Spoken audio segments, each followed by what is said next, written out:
जबसम्म मेरो छोरीले न्याय पाउँदैन तबसम्म म यहाँ बस्ने छैन। मेरो छोरीलाई छिटोभन्दा छिटो न्याय दे। पापी अपराधी मेरो छोरीलाई तैँले हत्या गरेर मारिस्। जबसम्म मेरो छोरी न्याय पाउँदैन तबसम्म म यो आन्दोलन गरिराख्ने छु।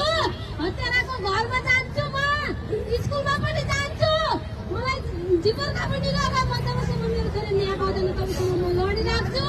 मेरो छोरीलाई हत्या गरेर मारेको छ, मेरो छोरीलाई थिची थिची मारेको छ, कुटी कुटी मारेको छ, शरीरभरि निग्राम छ। मेरो छोरीलाई हत्या गरेको छ। मेरो छोरीले न्याय नपाएसम्म म लडिरहनेछु, म पढिरहनेछु। मेरो छोरीलाई छिटोभन्दा छिटो न्याय दे सरकार। अन्त भने मलाई पनि मार्दे के तिनीहरूलाई निकालेर ल्याए। म एकचोटि घाँटी थिचेर तिनीहरूलाई मारिदिन्छु।